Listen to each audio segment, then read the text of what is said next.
নমস্কার সবাইকে বন্ধুরা, আজকে ৭ অক্টোবর ২০২৪ ইংরেজি রাষ্ট্রীয় কন্ত পত্রিকায় উঠে আসা একটি বিশেষ গুরুত্বপূর্ণ হেডলাইনের বিস্তারিত আলোচনা কি দেওয়া হয়েছে সেটা এখন আমরা দেখব। হেডলাইনটির নাম হলো প্রার্থীর নামে অর্ধকোটি টাকার চাঁদা গিলে খেল নেতা। এখানে বলা হচ্ছে, শাসক দলের দোলাই জেলা কমিটিতে গোষ্ঠী কোন্দল চরম আকার ধারণ করেছে। এমনিতেই জেলা কমিটি গঠন নিয়ে বিজেপি দোলাই জেলা কমিটির সভাপতি পতিরাম ত্রিপুরার বিরুদ্ধে দীর্ঘদিন ধরেই ক্ষোভ ধুমায়িত হচ্ছিল। দোলাই জেলার আমবাসা, লংতরাই, বিলি, গন্দাছড়া ও কমলপুর মহকুমার একাংশ বিজেপি নেতা অভিযোগ তুলেছিলেন, জেলা সভাপতি পতিরাম ত্রিপুরা আমবাসার কিছু নিগম মাফিয়া ও ঠিকাদারি কাজের কমিশনখোরদের কবলে চলে গেছে। দলের সম্পদ পৃষ্ঠা প্রমুখরা তার কাছে নিতান্তই গুরুত্বহীন, যার ফলে দেখা গেছে বিজেপি দোলাই জেলা কার্যনির্বাহী কমিটির ১২ জন সদস্যের মধ্যে একমাত্র আমবাসা মণ্ডল থেকেই পতিরাম ত্রিপুরা ৮ জনকে পুনর্বাসন দিয়েছে। কিন্তু কিসের নিরিখে তাদেরকে মনু এবং সুরমা মণ্ডলকে বঞ্চিত করে আমবাসার এই মহারথীদের কার্যনির্বাহী কমিটিতে জায়গা করে দেওয়া হয়েছে তার কোনো ব্যাখ্যা আজ পর্যন্ত পাওয়া যায়নি। শুধু তাই নয়, শাসক দলের প্রদেশ নেতৃত্বও কীভাবে এই কমিটির অনুমোদন দিতে পারে, আজ এই প্রশ্ন উঠতে শুরু করেছে।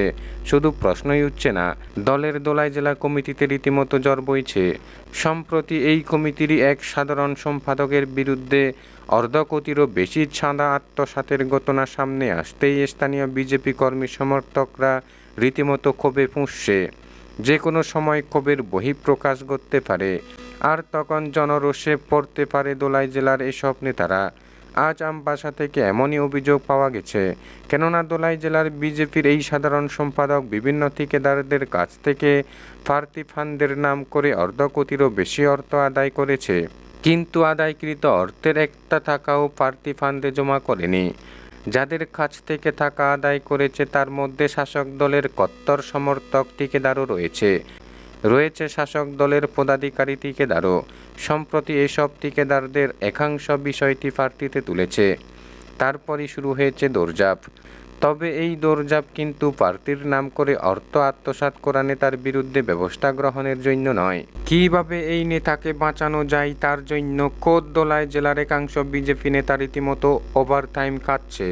অথচ সব কিছু জেনেও আশ্চর্যজনক নীরব দোলাই জেলার জেলা সভাপতি। কিন্তু কেন? এই প্রশ্নেই এখন দোলাই জেলার বিজেপি শিবিরে রীতিমতো জ্বর বইছে। প্রশ্ন উঠতে শুরু করেছে, কেন জেলা সভাপতি একজনের জন্য সাংগঠনিকভাবে তদন্ত কমিশন গঠন করছেন না। এক ক্ষেত্রে যে বিষয়টি সামনে এসেছে তা রীতিমতো উদ্বেগজনক, বিজেপির জন্য বিপজ্জনক। কেননা দলীয় সূত্রের খবর মোতাবেক শুধু একা এই জেলা সাধারণ সম্পাদক নয়, জেলার আরও বেশ কজন বিজেপির হেভিওয়েট নেতা এবং জনপ্রতিনিধির বিরুদ্ধেও আর্থিক অনিয়মে জড়িত থাকার অভিযোগ রয়েছে। ফাঁসে সেই দুর্নীতিও খোলাসা হয়ে যায়, এই বয়ে বাকি নেতারাও আশ্চর্যজনক নীরব। পক্ষান্তরে নেতাদের এই চেহারা প্রকাশ্যে আসতেই সাধারণ কর্মী সমর্থকদের একটা অংশ ঐক্যবদ্ধ হচ্ছে নেতাদের বিরুদ্ধে। যে কোনো সময় আমবাসায় দলীয় কর্মী সমর্থকদের ক্ষোভের মুখে পড়তে পারে এসব নেতারা। এই মুহূর্তে আমবাসায় এমনই পরিস্থিতি বিরাজ করছে। বন্ধুরা, খবর আপাতত এই পর্যন্ত। বন্ধুরা, ভিডিওটি ভালো লাগলে লাইক, শেয়ার, সাবস্ক্রাইব করে আমাদের সঙ্গে থাকুন। ধন্যবাদ সবাইকে ভিডিওটি দেখার জন্য।